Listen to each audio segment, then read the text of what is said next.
How old were you when you began writing your songs?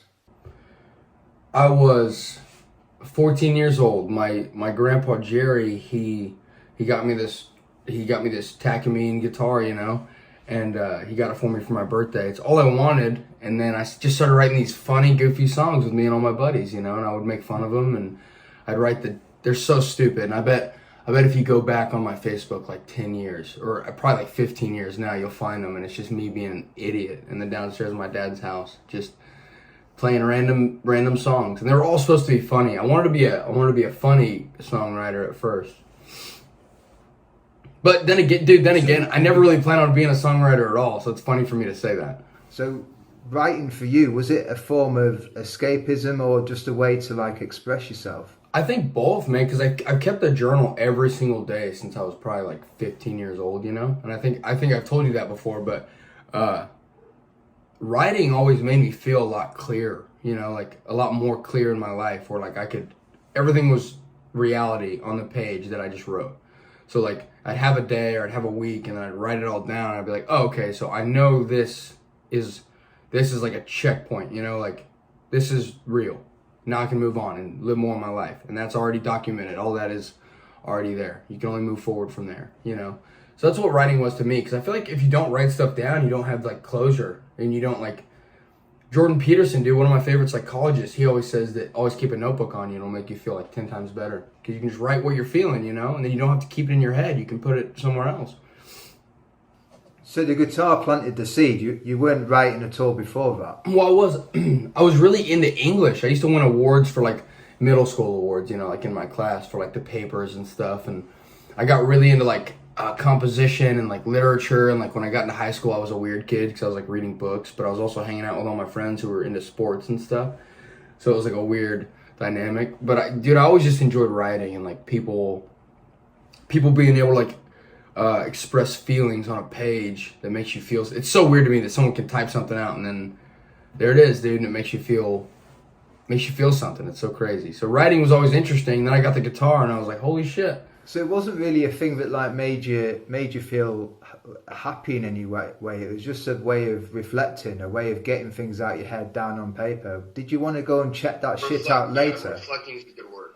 Right. Did you want to come back at it later in history, or was it just for that sort of being in the present? I don't know. I didn't know what I was doing when I was writing it. You know what I mean? So I would write it and then I would just forget about it. And then now I'm so thankful that I did that, because now it is reflective. I can go back and be like, dude, I was an idiot, or wow, I remember that girl, or wow, I remember that night. And it makes everything so like a visceral thing. Like you can see it in your own head, because dude, think about your life. You probably don't remember anything 3 years ago from like the night you went out to the bars with your guys, right? And I learned that, and I was like, dude, if I write this shit down, I'll always remember it. And I don't gotta worry about like having to remember this stuff and getting Alzheimer's and not remembering people's names, because it's there, and dude, your grandkids can read it. Like everyone can read what you were about. And not like it matters, man. We're all just little souls running around on the planet. But those grandkids or those kids you're going to have would like to know what you were up to when you were reckless and wild, That way of writing, you say you're thankful for it now. I'd see that creeping into your songs. Is that what you do? You go through these old journals and you're like, oh, there was a special moment in my life about this girl, or this stupid shit I did with the boys, or partly. Does that kind of happen, or is it more current? Partly, it's a lot of that. But it's not really like going back on it and looking at it. It's the fact that I wrote it down to begin with, So like I have these songs called Godspeed and Doing Fine and stuff like that. I don't think if I would have ever wrote it down, I would have really realized what kind of moment it was. Like it would have never been that important to me to like write it down, But those moments were important enough for me to write down. So I think subconsciously in my head, I'm like, okay, cool. And then I'll write from there. But also, dude, I just love writing, like rhyming and the actual like utility of like just putting words together that sound good, and sound cool. And it's just fun, man. And music is like the best thing on the planet. So it's like putting those two things together is really a beautiful thing. So by the sounds of it, mate, one of the first things you try your hand at, you stick at, like from the age of 14. Yeah, that's about it. The thing with it was like, throughout my life, like throughout being 14 and like going through those like relationships and stuff, and then turning 17 and joining the Navy, I would always get off work and like go home and write music because, dude, it sucked, you know, like being on deployment sucked. Being in the Navy it sucked at times. I had a lot of good times too, but I could get off work, or I could get like, I'd be on deployment working 17-hour shifts in the desert, and I'm like, dude, I got to get away from this. And I just go freaking play as hard as I can and write as much as I could about how I felt about that. And it all kind of developed and molded me into, and I think I told you this last time, but bro, there was a feeling inside me, like when I was younger, I was like 16, 17, even 19, 20, when I would go home and I knew that I was bad at what I was doing. Like, dude, I would go into my room and like write this music, and it would all be really cringy, and like I look back on it now and I'm like, ugh. But I knew I was bad at it then too. But in my head, I would always say like, keep going, don't stop. Don't stop doing what you're doing, because this is gonna mean something someday. And not like I thought I was some, like, I didn't have a God complex. I didn't think I was that important or anything. I just felt like I owed it to myself to follow all the way through and become great at something, you know, which I'm not great yet, but I'm still in that process.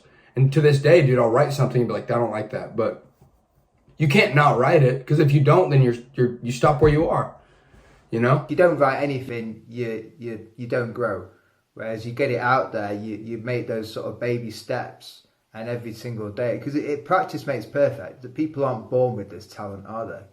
But metaphorically too, like in anything, bro, like it doesn't matter if it sucks or if it's terrible or if you don't like it. If you're doing it, like a million of those terrible, cringy songs that you write will turn into this beautiful song you write one day, you know? But if you stop because you're so discouraged that your music is terrible, way back here, you know, like you're never going to get to that point where everything is like, you know? And I think about that so often. So like even when I'm writing, like to this day, and I don't like something that much, I'll still finish a song, dude, and I'll scrap it at the end. I'll just like throw it away, because I know that if I stop, bro, like that's it. And that's what's funny about like critiques, you know, people critiquing that kind of thing. It's like, dude, I'm on my own journey to like figure out what I want. I'm trying to find purpose in my music personally.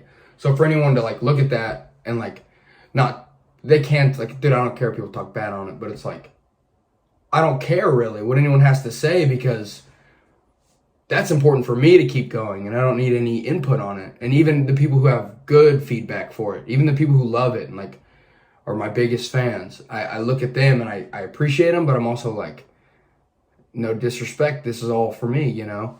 But it's because, dude, everyone needs that journey in their life to where they're trying to figure out what that song is at the end of the road.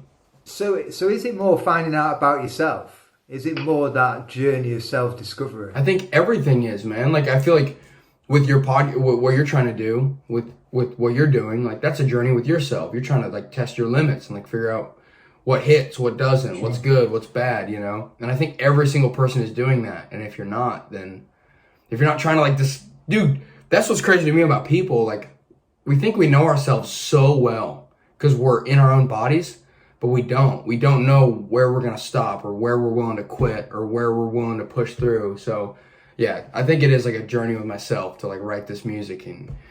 But it's also a beautiful thing, dude. We're really lucky to get to do it. Oh, yeah. So it's just a blast, you know. I'm just having a great time, and I'm really grateful every morning when I wake up. I'm like, holy shit, this is real life. Because a lot of people get stuck like you're doing in the 9-to-5 stuff. So what was the journey before the Navy, mate? What was it like then? Because you had some fun by the sounds of it. What we talked about last time. Dude, we're still having fun, but man, I was never really into sports, you know. All my friends were really into sports. So instead of playing sports and stuff, I'd go home and like write these dumb songs, and I would actually, back then it was Skype. I would Skype all these girls, you know, and I'd be singing them love songs, you know, and I'd be telling them, yeah, man. And we would always just go down to like Goose Island and some of my music and like the backyards of my friends, and we were all just rowdy as ever as 16 and 17-year-olds, you know. And I think a lot of people should do that because it made us really close with each other. So that's kind of what I was doing up until I joined the Navy. We were just playing music, and I was trying to, at least. Like I said, it wasn't too good, but That's what my friends too. When I was younger, my friends knew it sucked too, but they knew it's what I wanted to do, so they all supported me, you know. So it was really nice. You left school. I said, did you drop out of school? No. Dude, this close to not graduating though. This close. Like, it wasn't for my old man, I would not have graduated high school because my senior, because I was the student body president and everything my freshman and sophomore year, you know. And then my junior year, I got super into like, and it wasn't like that story of like decline. I didn't have like a drop off moment or anything.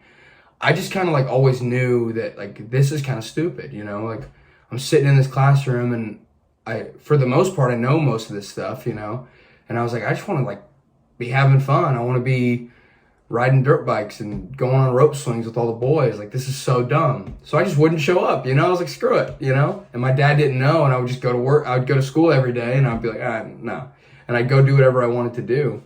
And then finally, my vice principal, my senior year, called my dad up, you know, and she was like, hey, your son hasn't been showing up, and he's like late to everything and all that. And my dad, he like went to the school with me, and he's like, okay, if he's not late again, if he's present for all the rest of his classes, can he graduate? And she was like, yeah, I guess. And dude, it was the worst like 2 months of my life because I had to show up to every class, I had to be on time to every single thing, and I was like, man, I cannot wait to get out of here. I think that's another reason why I joined the Navy, apart from my dad, is like I just wanted to get out of Oklahoma as bad as I possibly could have, you know. So you get into the Navy, you pass selection. Are you still writing songs at that point? Because I know what the lads within the Navy, that kind of like, you know, what are you up to? Are you writing poems over there? How did that all go down? You simp, what are you doing? But dude, I went to training school, you know. I went to training school in Florida, and I had all these roommates, and 2 of them were from Oklahoma, and then 1 of them was from like, I think Puerto Rico or something. And I'd like all night, man, I'd always be like playing. And back then, dude, I didn't know what real music was, so I was playing like Thomas Rhett and all those like big country guys and like George Strait songs because my mom loved George Strait, and I would just be playing them, covering their music, you know. And then everyone would be like, dude, shut up, we're trying to sleep, you know. So I kind of just put it down. Like at that point, I just put it down, and for like a year, I just didn't do anything. I was really focused on not getting kicked out of the Navy, you know, because it's pretty difficult that first year, 2 years. And once I like kind of got my freedom back and my ability to like do stuff is when I picked the guitars back up and started playing again. And I was like, dude, I used to sit in my room and just play after work and stuff and be like, dude, this is what I want to do. I don't know what it is about this right here, me writing this and playing this. This is what I want to do the rest of my life. And that was my dream from like probably 20 years old onward. That's interesting. So you say that was the dream. There's an interview you do with Grady Smith. I think like one of the only interviews you've done. And it seemed on that, mate, you were quite happy to keep the music as like a side hustle. Of course, that was kind of my plan the whole time. That was my plan like it was my dream, but it wasn't my dream to like get the attention or money or anything. It was my dream to always be in a place where I could go to that place and play that music right there. You know, it's like I could be in the Navy my whole life. I could do whatever my whole life, but as long as I had that like alone time and private space where I could like write that music and enjoy that, then I was good. I was content, you know? So when I say that was my dream, that was it. Like right at that moment, what I was doing was my dream, you know? So it was just cool, dude. I just enjoyed it a lot to have like a outlet like that. So when it's funny when people say like that's their dream, you always imagine them going down this like journey and then finding this like mountaintop where they're like, yeah, like a Grammy or something, you know? But dude, I'm like a simple guy. So when I say that's my dream, it really was just to like always have somewhere to like write that music, period. That was it. Cause I knew, dude, so many people are struggling to even like put a roof over their head. And I'm in here in this warm room writing music. I'm like, how lucky am I that I get to fucking be writing poetry to a guitar, you know? It's just cool. Who told you, or was it something in yourself that said, I need to put this out there? Because it was Twitter, right, where you first started putting your videos. Dude, I was screaming. Facebook. Yeah, but I was screaming into the abyss for like 3 years, you know, just playing like songs on Twitter, and like 5 people would like it, and I'd be like, hey, yeah, you know, like heck yeah, dude, and 5 people, you know, and I would watch those grow, and like one time I had 13 likes on a video, and that's all dude, I just love making music, so for 13 people to enjoy it, I was like, damn, I did it, you know, and I just kept doing that for so long, and people don't know that, like, if all these people would go back to my Twitter, they'll look at the videos, and there's just like so many videos of me just like, they're terrible, they're not good songs, but it's just me playing, you know. Then I went to Florida, and yeah, dude, it was just like a flash in the pan. I put Hope Again out, and that got like X amount of retweets, X amount of favorites, and then I just kept doing that with some, I guess I just had a run of luck, and I had like 6 songs I put on Twitter that went completely viral after that long of just like screaming into the abyss, and that's when it all started. And that's when people, like, I think the world told me I had to chase the dream. I was never like I think I was forced into it, you know, respect, like I thank God I was forced into it, but I never was trying to like go down this path. People made me go down this path because I felt like I needed to do it for them. And so, yeah, dude, I put those songs out, and then my buddy Alba, he's like, hey man, I can record those for you with just a microphone, and we can put them on like Spotify and iTunes and stuff. And then damn right we did, you know, and it was all history from there. What do you think it, because you said that one that when like got X. It was just people, man. To this day, dude, I can pick up my guitar, and I have grown a lot in my music and stuff, but to this day I'll pick up my guitar, and I have a lot of like self-loathing when it comes to talents, because I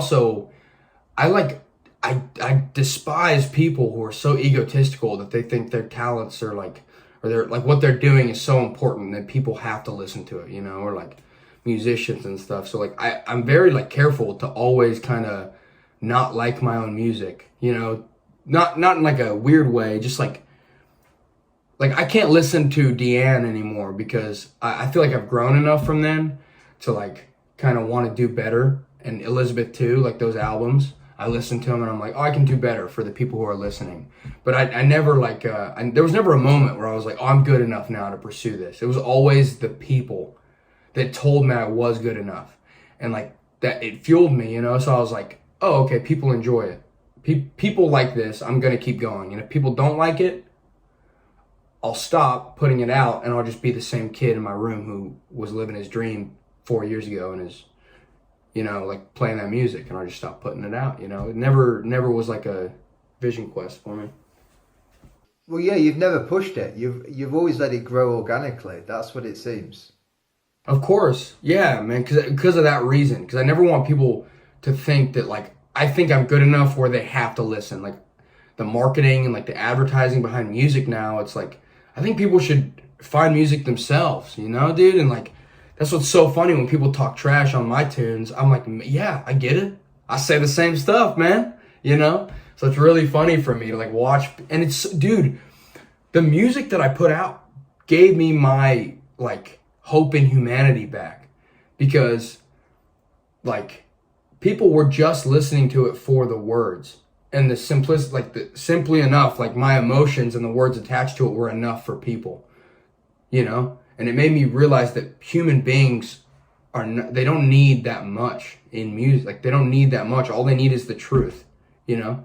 All they need is someone to be fucking honest for once, and then they listen to it and they're like, okay, I relate to that. I like this. And that gave me so much hope in people and like music and all that, because I feel like it's just also like, there's so much makeup on it, and there's so much artificial vanity attached to it. And I'm like, dude, why can't someone just sing, you know? Campfire style, and just have people sing with them. And so it gave, dude, I'm as happy as I've ever been, just for the sake of other people enjoying my music, you know?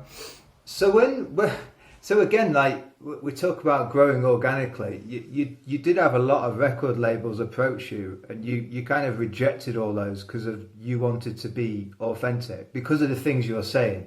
You didn't want this makeup or to be fake. You didn't want to have to not be yourself. Exactly. Yeah, for that simple fact that, like, I felt like I wanted to wait. I felt like I wanted to wait to go with a record label until I knew that I was big enough not in an arrogant way, but big enough to where the label would be lucky to have me and I wouldn't be lucky to have the label, you know?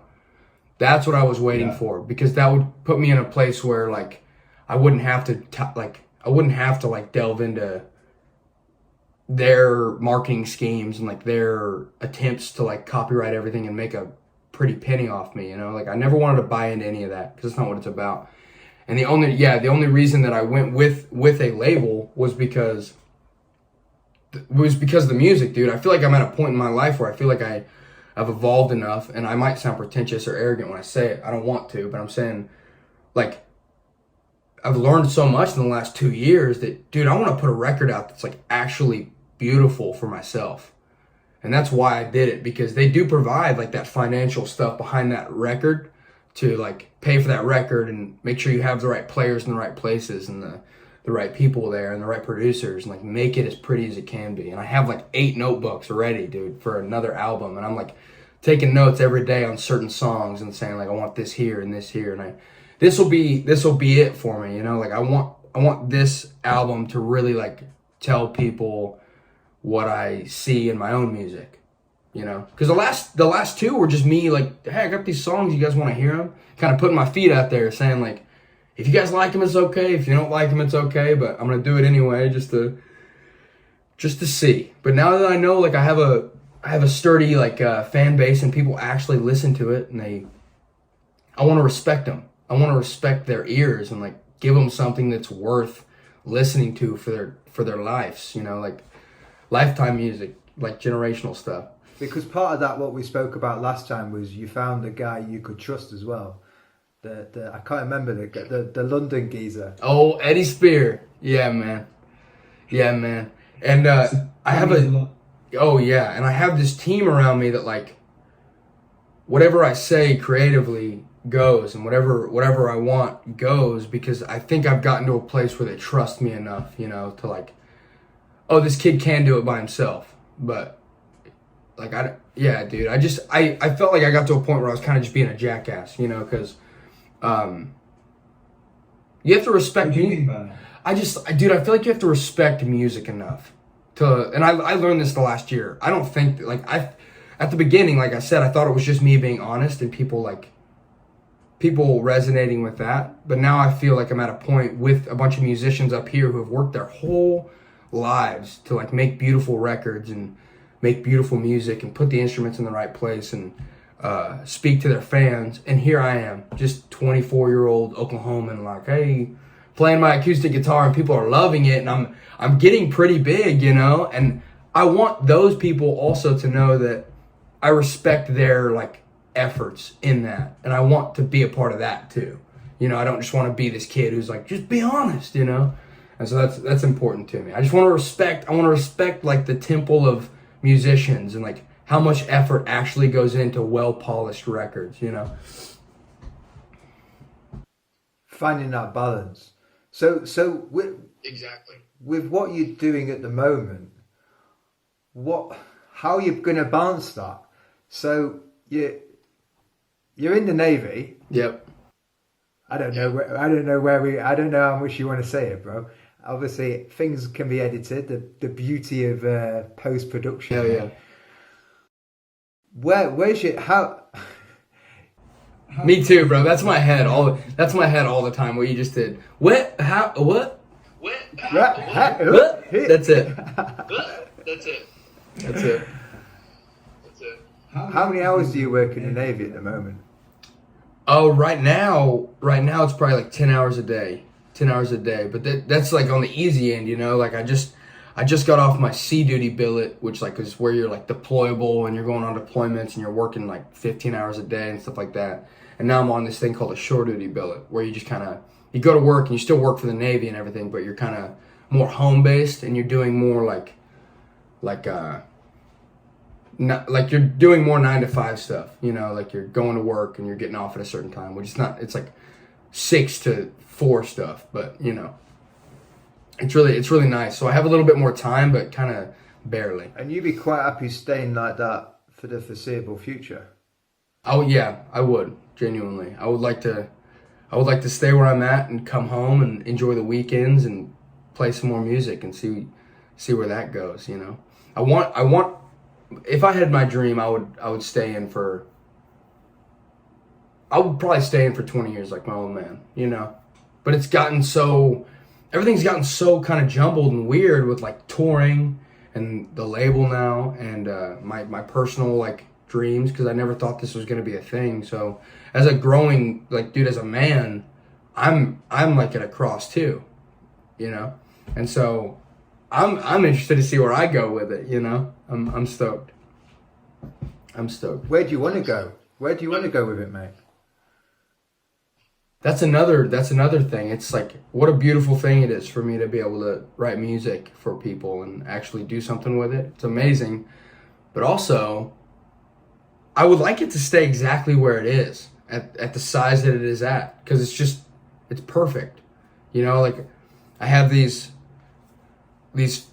people who listen to my music, who really enjoy it, and then I have my Navy bosses who keep me grounded, you know, they yell at me every day, and I got my family out here.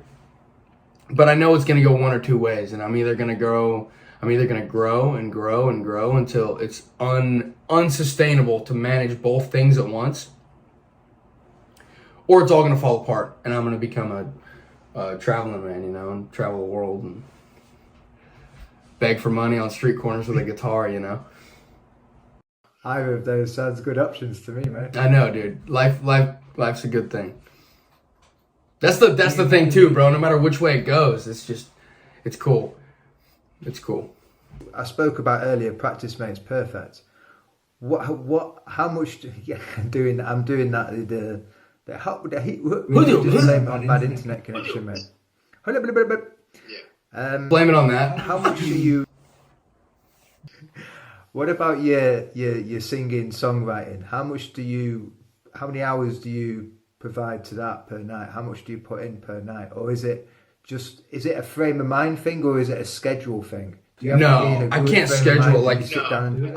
I can't schedule it, dude. I actually just had that conversation like last week with somebody. I told them like it's impossible for me to schedule those things because it like pops in my head. I'm like, oh, gotta do that now. But bro, I feel so calm and collected like right now because my family and stuff for the holidays, like Christmas and New Year's, I told myself like, hey, no music, because it's impossible for me to like keep myself from doing it. So sorry.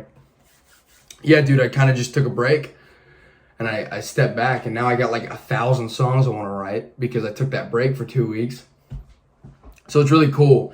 And I learned that too in like the last week and a half, that like it is important to have that time where you take a step back and the view on the mountaintop, you know, look down and be like, cool. And you can, it's like writing in a journal too. It's like you finally get a second and you can like reflect and be like, okay, let's move forward from here. So that's what I did the last week and a half, and I can't schedule it out, but honestly, dude, I'll probably write like for the next 5 days just because I hadn't wrote for a week and a half. So how is it normally? Like, take away the Christmas, New Year break. Is it get the boys round, play some songs, drink some beer, or is it you do it on your own, or is it a good mixture of both? Well, I think we talked about that too.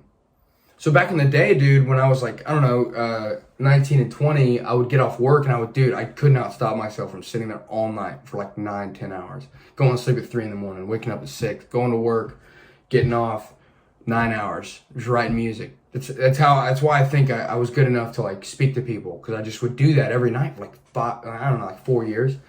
And now it's the same way. When I get off work, it's hard for me to like spend time with Rose sometimes, because I just want to like write music, and not because I don't love her, you know, but it's like all I want to do is like sit there and just play music all night long, and it's never scheduled, but it's all I want to do all the time, you know.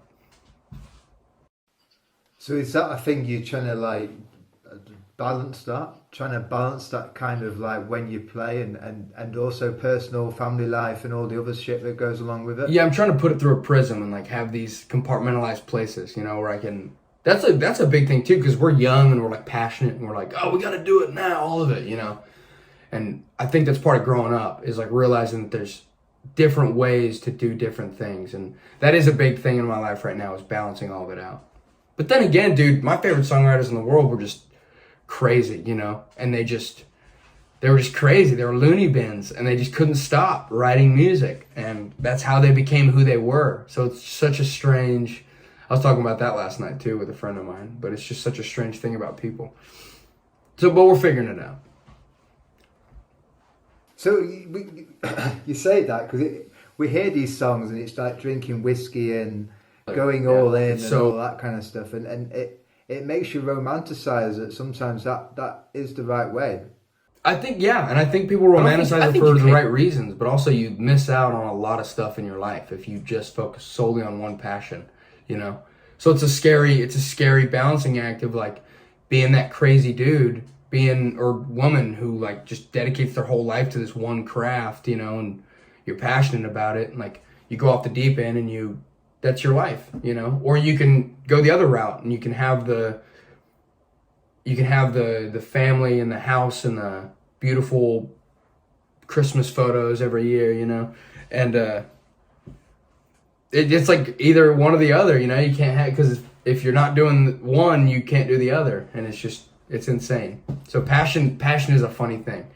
You believe there's sacrifice then? One way or the other. Oh, it's so fascinating to me. One way or the other, you got to sacrifice something. So you can't have both. Can, for sure. I think you can, but like, imagine if like, imagine if Jimi Hendrix was like, you know what, I love this woman, I wanna marry her, and then he wouldn't have wrote all the music from the second half of his career because he was worried about this lady or his children, you know. Like, I'm not talking personally either. I'm talking like, that's how I feel about it. Like, if you want to be the best of all time, dude, I think you do have to pick one or the other, but maybe not, you know. Like I said, I'm still growing and evolving into being a musician. I'm at the beginning too, you know, like I have no room to talk about those guys, but it's just interesting to think about for me. So you say you're at the beginning of this journey of that, but have you had to sacrifice things so far in your life? Oh, yeah. That's a funny question, man, because if you're doing what you're passionate about, then what else is the point to life, you know? Like, I don't think I have, because if I'm writing, then again, I don't think I'm that good or anything personally. I just like doing it, you know? So like, if I'm in there playing music and I'm in my purest like human form of what I'm passionate about, that's the point of life to me, you know? And it could be the same for some other guy in his garage who's doing carpentry, you know? It could be the same for some girl who's just painting in her kitchen.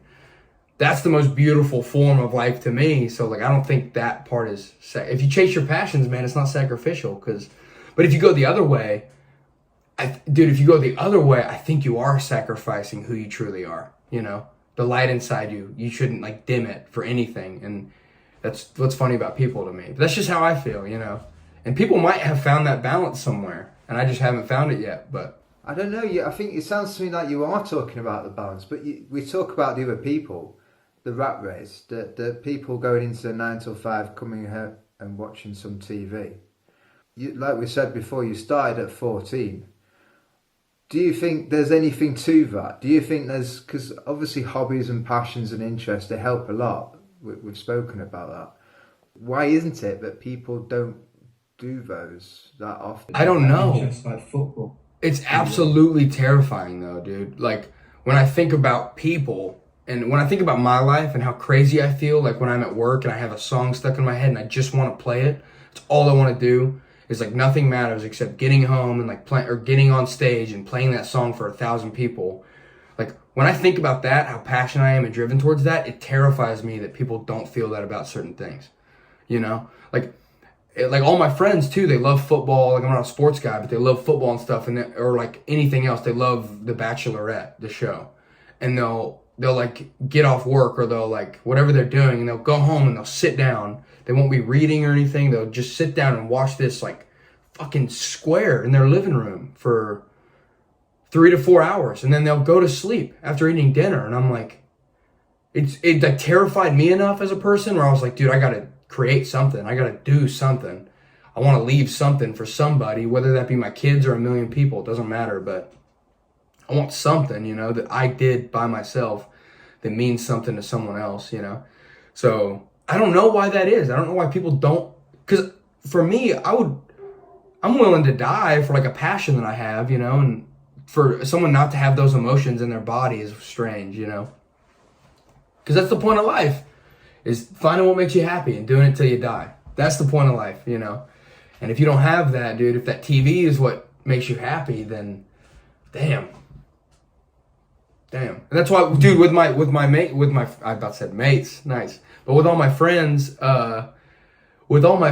dude, I'll literally like go to the camera store with them, or like go to Hobby Lobby with them and like ask them what they want to do. And like what, with my sailors too, my sailors in the Navy, man, the younger guys, I'll look at them and be like, no, what are you passionate about? Like, what do you want to do with your life? And they'll be like, you know, stay in for 20 years, retire, you know, go to Home Depot, get a job at Home Depot, you know? And I'm like, what are you passionate about, you know? What makes you tick? And it's never out of a place of like, I'm better or anything. It's just out of a place of like, I want people to know that they can have these. My buddy Austin, he's like totally into filmmaking. He's like a Tarantino stan, you know? And he wants to do it so badly, but he's just, he plays so many, and we had this conversation. He got really upset with me because I told him like, dude, stop playing those video games and go out there and film something, you know? And he's passionate about the video games too, but I was like, dude, pick one, you know? Like, find one that makes you like just go, you know? And it's very important so I went to the camera store with him and we picked out a bunch of stuff, you know, because that's other people's passions. Like, I want them to know that it's possible. Because what happened to me, you know, I never thought I'd be anything with my passion, but it happened. So I wanted, if I spread anything in life, it's like, do it. Just do it. I tried to, at least. I tried. Was there any periods in your life when you were writing your music, you were singing it, where something might have hit you, where, like maybe a critic or maybe someone close to you, where you were like, oh shit, what am I doing this for? Were there any moments when you wanted to give up? Every day, I feel that. But it's not like a negative feeling either. It's what I was talking about like in the beginning of our conversation, where like, dude, I'll be sitting there sometimes and I have no idea why I'm writing a song or like why I'm doing what I'm doing. But I know that if I quit or if I stop, everything prior doesn't matter, you know? And if that moment when people give up, that one thing is the moment when this is going to sound so cliche, the moment when they give up that one thing that makes them tick is the moment they start to die, you know? Like, and I believe that, like, that's when you stop learning and growing and like being passionate about something. So, and I'm that guy. I like to do all sorts of crap every day, like drawing and writing and music and books and all that stuff. And I love it. I love feeling like that insane psycho person who's just going from one thing to the other and trying my best at each one of them. Because, dude, if I wasn't, I would be like, am I okay, you know? Because life is cool, dude. The world is cool and people are cool. And, like, it's so strange to me that people don't find that fascination and, like, run around all these different things and people and, like, enjoy as much as they can before the world takes them, you know? So bizarre. Because that's all I want to do, is just fucking do it, all of it. Within the label of a musician, there's like many things. There's the writing songs, there's the playing, there's the recording, there's the getting feedback as well. You know, watching your YouTube videos explode, for instance. You know, seeing what's happening on Spotify, what the favorited fans are, what the favorited songs are. Which one of those do you like the most? Is it playing live? Is it just writing it in your bedroom? Is it just being with the boys and singing? Dude, writing it is probably my pride. Because we were talking about being alone earlier. Dude, I like being alone a lot. Not because I want to get away from people, not because of that, but like when you're alone, you can really feel how you want to feel and scream what you want to scream and feel those emotions. Like writing it first, playing it second for people. I like playing it, and then third would be recording. Because recording is a blast, bro. I love recording. Because you can experience whatever different things sound like and stuff. And like recently, it's more rings true, because before it was just playing it into a microphone, as simple as that. But now I'm working with Eddie and Alba. And we're like sending each other stuff, and like it's so fun to like listen. I was at dinner with my dad and my my friends the other night, and I heard the rain on the tarp. We were sitting on this rooftop in the city, and I heard the rain on the tarp and like the noise and like the acoustic. And I was like, dude, sounds are so cool, So I'm getting really into that now, like just experimenting and sending those guys those noises and stuff. So it's probably those three things, but writing and being alone will be my absolute favorite. Is there a thing now you're having to do things a bit more professionally that there's a frustration there? Because a lot of the videos you've done on YouTube, there's this authentic nature. You're sweating. It's filmed on a mobile phone and it's uploaded straight to YouTube, and that kind of is what got the eyeballs on you. I know you speak about like your next album. You want to make something that is truly sort of beautiful. It's like this kind of perfect thing. But is there a kind of thing that you miss from that kind of just sort of like homebrew? Dude, it ain't. It's that stuff is like, we were in Seattle last night and we were busking on the street, dude, for like 4 hours. Just because we knew that people wanted to hear live music for New Year's, and my buddy Zach was recording me, just like Vasquez did 2 years ago. I love that stuff, and I love being able to just but now it is different in a sense of like, the music that I'm making, I think, is more valuable than it used to be, like, if I put it out just like that on YouTube, and I plan on putting it on an album, there's a conflict of interest there, because, like, Warner and stuff, they're like, hey man, why are you, but in my own head too, because if I want to see these songs run through to like fruition and like have those beautiful like all the stuff that I want in them, I now realize that I can't have both, like the instant gratification of all those people liking it on YouTube and Twitter, and the sought out, like thought about like the time spent on one song that makes it the Jeff Buckley's Hallelujah and the Johnny Cash's Hurts, like so much time was spent on those. Those weren't released for like 3 years because people were trying to make them perfect. So I'm trying to, dude, that stuff will never end though. I want to always put like my burners on YouTube and sweat it out, dude, and scream and yell and scrap and let people hear me, who I am, And then I also want to have that like studio albums of music that people haven't heard too, and I want both worlds to just coexist. That's my dream. That'd be really cool. You talk about your burners. What do you mean about your burners? Just when I say burners, I mean it respectfully to myself. Like the music that I like, probably an album's probably 11, 12 songs. All the ones that I like didn't make it, I just want to scream and yell and sweat out on YouTube. That's kind of what my plan is. And I also want people that were following me from the jump to know that I haven't forgot about them, Like, I know why you guys are here, and I know why I'm here. So you guys still deserve, like, me and my freaking sweaty, red-faced... You guys think I'm all on cocaine, Like, do people still deserve that, I love that. I love that people followed me because of that. Because that's the truest form of someone making music, is sitting there and screaming it. So it's cool, man. It's really cool. The album you're going to create, this album you're making, you're making it at the moment? Yeah, and it's the first studio album that I'm ever going to do. So I'm interested to see how it turns. Yeah, first studio album. So this first studio album, how do you know what songs you're going to put on there? How does that selection process go?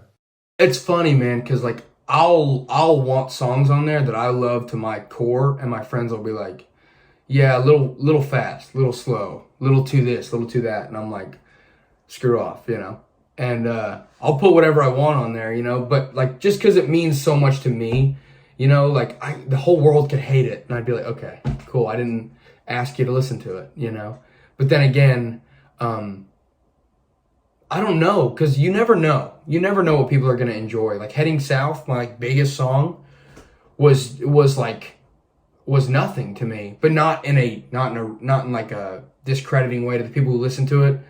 It just didn't mean what it means to people to me, because I have other songs that mean more to me than that one, because I wrote that one in 5 minutes when I was just pissed off and I just wanted to play it, And that song is huge, That song blew up. So kind of in my head, I'm like, screw it, dude. You never know which one is gonna be those songs that people want to hear. So just like follow your heart, in the mirror. I just like follow what you think means the most to you.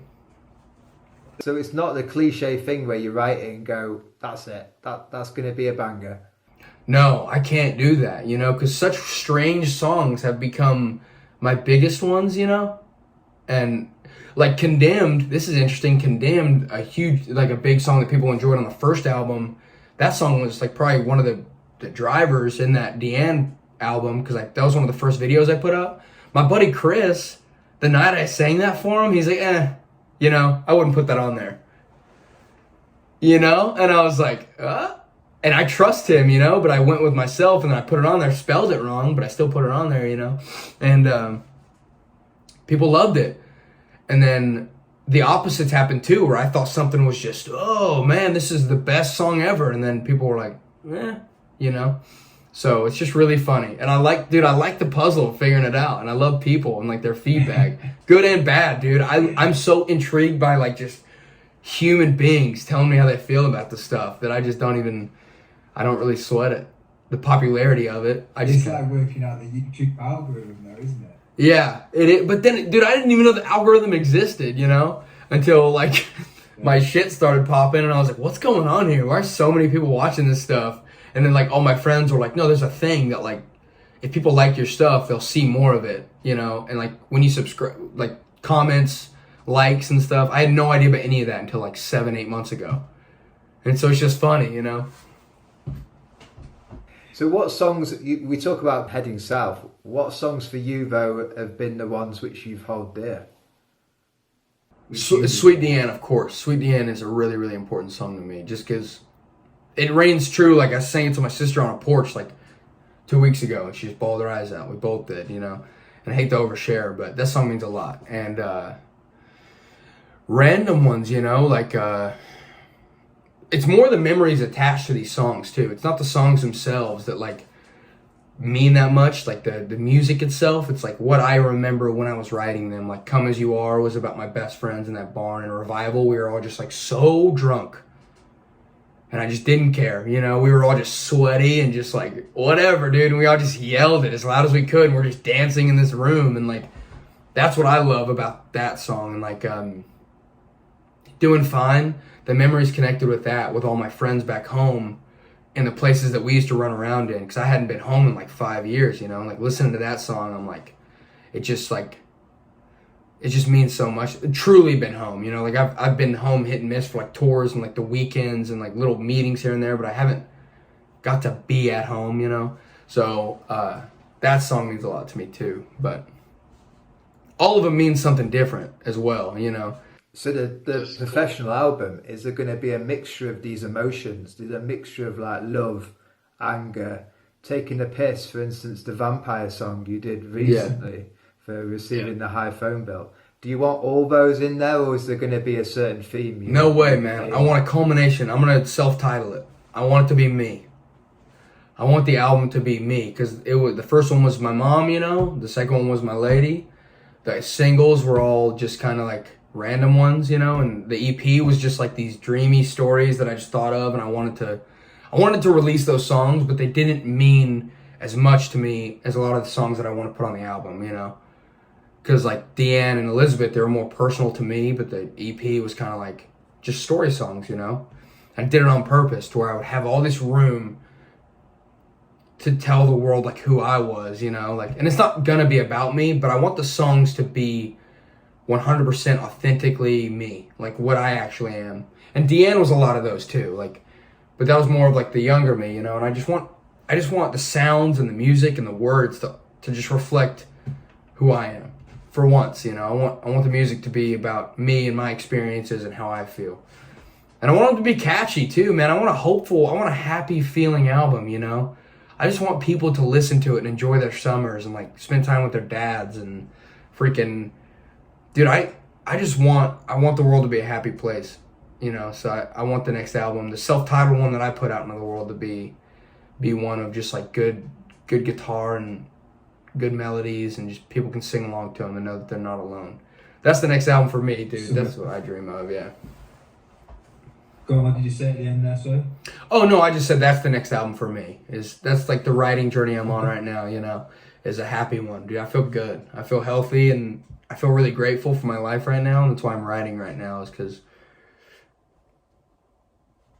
I just want people to feel that. The videos you currently create at the moment, they're you on a mobile phone. I know the recent one you did. I don't know if that's going to go. Well, it did actually, didn't it? You uploaded it to YouTube. The one where you're with your mates and you went snowboarding. Don't mention the skiing. Mate. Yeah, mine again. Yeah. We were going snowboarding, dude, and like we Airbnb'd this cabin, and then my buddy Zach brought all of his production stuff because he knows with me like whatever, like be ready to record something, you know. So like he brought all that, and we just had a weekend in this cabin, and we just wanted to make it good, so we just brought all the cameras out there and we just did it, and it was really cool because I had my loop pedal and all that, and it was just fun. That one was fun, dude. And we were all just like, we woke up that morning, had some Jack and Coke, had some steaks for breakfast, dude. We wanted to go down the mountain on the snowboards, man. And then we recorded that in like 40 minutes, bro, so we could get on with our day. But that song means a lot, dude. That song, I love that song. What's the future though with these videos though? Are you wanting to gonna like, so for instance, the album cover, you know, you reached out to was it an artist you already knew? Yeah, I followed him for like 3.5 years, 4 years. I got like he worked with John Mayer, and I got all of his limited edition shirts when I was just a poor like third class in the Navy. I literally went broke on this guy because I loved his work so much, you know. And I could never afford his stuff, you know, like I could never afford it because it was expensive. But he's also like an amazing artist, so I understood it. I never had like an anger at him because his stuff was so expensive. But I finally got to a point where like on Instagram and social media and stuff, I feel like I have like a presence where I can like DM the guy and be like, hey man, I've been following you for a really long time. It'd be really cool if you could do this for me. And he messaged me back, and I was like, that day I called all my family. I was like, hey, you guys remember that shirt that I spent like $200 on 3 years ago, you know? And it was so full circle for me, dude. I was smiling ear to ear. And he's just such an amazing artist. And yeah, it was cool. But what about videos? Are you wanting to put out some kind of curated videos in the future, like experiment? Yeah, with that? dude. Like, Experiment with that. well, me and my buddies were all really big, like videographer and photographers. Like we love that stuff. And I wanted to, before I got out of the Navy, like 4 years ago, I was gonna get out, and I wanted to be an Uber driver and a photographer in the city. You know, funny enough, bro, because I just love photography enough where I was just gonna do like cheap shoots, you know, and I got all these cameras and I have all this gear to like make beautiful like not beautiful to us, you know.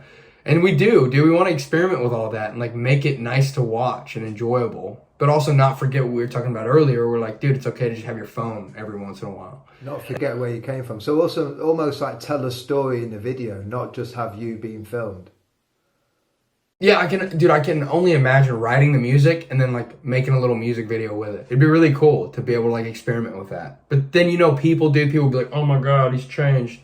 But really, it's just us trying to, dude, really, it's just us trying to like freaking like dive into our own creative, whatever we want to do, we're going to try to do it just for the sake of our own sanity, you know? Become more creative. Yeah, exactly. And that's really cool to me because we've been really diving into like video stuff and like gear and all that because I really want to be careful with like anything that I get out of this music. We put all of it back into it. So like inadvertently, dude, that's gonna happen with like the production of my videos and stuff. Where like if I'm making like money off of the music, I want to put it back into it. So in return, people are gonna get more polished, nice things to watch and enjoy for the sake of themselves, you know. But then it's so strange that if that happens, people are like, oh, you've changed. But really it's us trying to do right by the people who are talking about how much we've changed. And I think that's the worst thing for artists is like they literally can never win with that. So we don't, and not that we don't respect the people who listen, but we as a group of friends, we've never cared about anything, let alone people, you know, like talking trash and worrying about us changing because we have a blast and that's all we care about, dude. We don't care about if you're listening or not. We just want to have fun and like and have people resonate with the music to where it helps them. That's the only thing we're worried about. So you talk about the people, but then you say you don't really give a shit about that. Is it more respecting the art form? respecting like what comes with music, you know, the telling the story, getting that story over to the audience, and that being where the people bit comes in. But it's that medium that you're interested in. It's that medium, how you visualize, how you sing, how you get across that message you want to get across.